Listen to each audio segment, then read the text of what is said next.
Hello class, I wanted to show you three programs we worked on today. And the first one is our simple slingshot. What kind of games could this fit into? Let's see, I got an angry blue ball, and I'm gonna lob it. It's gonna bounce around, and maybe it's gonna hit something. So this is an example of a physics simulation. You can see if I launch it straight, it goes down and bounces, so there's some element of gravity. So let's look at that real quickly. This piece of the game I'll show you some of. So this is actor_slingshot.py on the GitHub account under the SB7-PGZ for Pygame0. So we got our constants for our color. We've got some other stuff in on here. And then notice right down here at the bottom, I'll scroll up a little bit. Okay, we've got gravity. Gravity 9.81 meters per second. Scale. The scale is going to be 100 pixels per meter. So if this screen is height of 400, then the screen is basically physics-wise is 4 meters, and it's 8 meters wide. So when we do gravity and we do the speed, if you had something this size, it would take that same amount of time. It also means we could change gravity so you can see what it would work like on the moon or Jupiter or other places or out in space. All right. The core parts is a simulation of the motion, sim motion, and that's going to get called basically every update. Where we update, reset sim, on mouse down, on draw, reset sim. Okay, where did sim motion get called? We couldn't find. All right, command find. Sim _MOTION. There we go. Sim motion. Oh, okay. We're not using the update function. We're actually scheduling the clock. Forgot about it. Have so many different samples going on now. So we're having a clock, and that way we can set the time. Because if we do the update, the computer's setting the rate, and we have no idea. It's roughly 60. It's roughly 60 frames per second. So yes, we're using the clock so we can schedule things. If you had other things that you wanted to have happen in the game, like maybe something that's going to happen like every 5 seconds, a new player shows up, you could use clock.schedule and schedule something for the future as well. So, all right. So yes, this is the body of the function. This is kind of the heart of it all. And that ball that we're going to launch has 3 parameters. It has a location and an X and Y position. It has a velocity for the X and Y, and that velocity will be basically how many meters or fraction thereof will it move for each per second. And the calculation is going to come down here, so it's going to get scaled. So it's in the end, right here, let's clear that screen off on here. Okay, it's going to take that position, it's going to take the current location, and then it's going to add the velocity in meters per second, but it's going to multiply that meters per second times how much time. That t delta is going to be a small number, like close to a hundredth of a second. So the velocity in there might be something like 1 meter per second or half a meter per second, but you're going to multiply it times 0.001 or 0.015, depending upon exactly how the clock works. So the amount will actually be a small fraction. But in this case, it's an example of we move from doing all the arithmetic in pixels, which is kind of the computer specific, and actually doing them in physical units. So the position changes based on velocity, but we're also throwing in acceleration. And when you've had physics, or if you have had physics or will have physics, you'll learn more about that.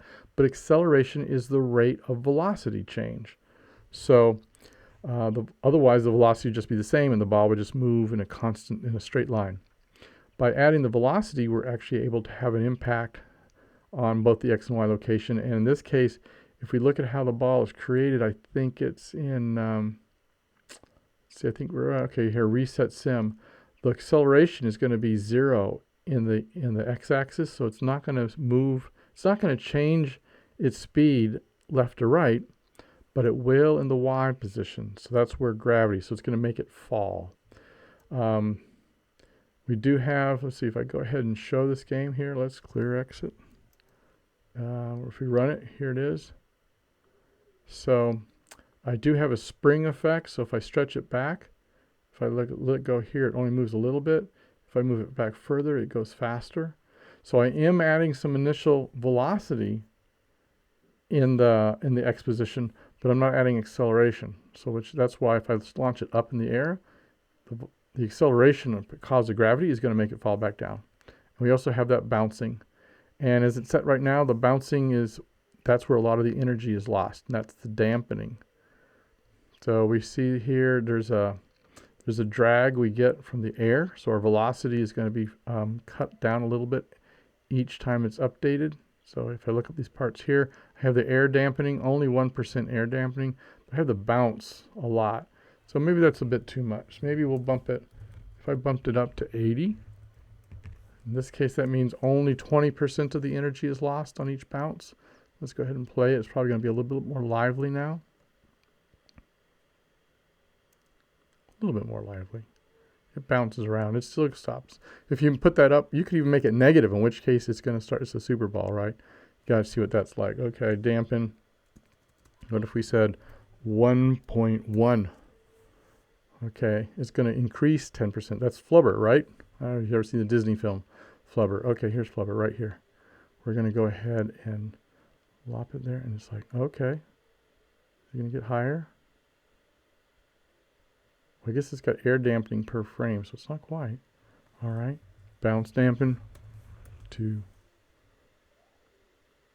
Maybe we'll just go overboard in a second. Yeah, I'm starting to see it.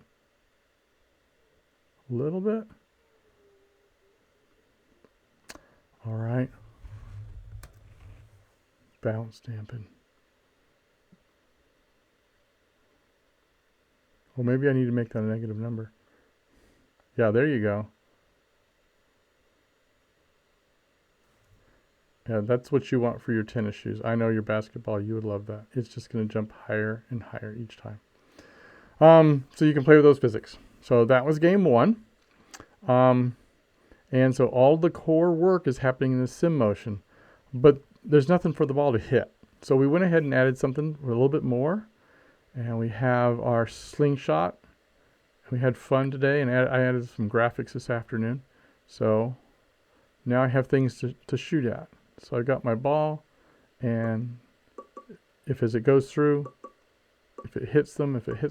Now I'm looking at this, and I'm thinking, it seems like a bug here, guys. Of course, yeah, I put that in there. It seems like it's too hard to hit those. It looks like it really should hit more of them. So that's going to be one of the things you're going to look for. You're going to find the line of code that has to do with determining if this ball has hit the virus. I mentioned that core function is that sim motion. That would be a good place to look. Something about calculating the distance between objects would be a good clue. So see what you need to change so that it's actually more realistic. Because if a game doesn't work the way your mind thinks it is, it becomes kind of frustrated. It's not happy. So something's wrong there. We need to improve it so the game has a good psychological feel to it. And we definitely want to kill those viruses. So the last game was, or the last piece I wanted to show you was, these are just sitting there. They're standing still.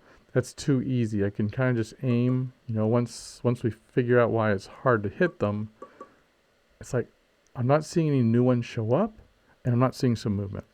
So I want you to think about how we could get those to move. There are several examples we've covered that show movement. But I added one other game, or one other simulation in on here, that actually was posted on the web on another thing on Smarter Every Day about flocks of birds and similar to fish swimming. And this uses an algorithm here. I have many more than we have virus blobs, but this is like a flock of birds. And so if I hit the R key here, there's two options. I can hit the space and actually see sort of the tails that show me the flow that they have. You notice that there's some similarity to that strange attractors we did earlier in the semester, because there is sort of a chaos going as these different birds have an effect on one another. And I can hit reset, which starts with a whole new set. And initially they all start at a random location and with a random velocity. And that velocity includes both the position and the speed that it's moving in. And then there's a handful of rules. I'll just show you a peek at it, at least for tonight.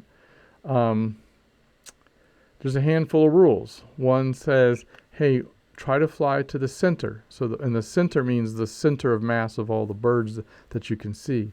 Then there's an avoid others. So it looks how many birds are around it. And if it feels like it's too close, it changes it to be kind of pointed a little bit away from the bird that it sees is closest to it.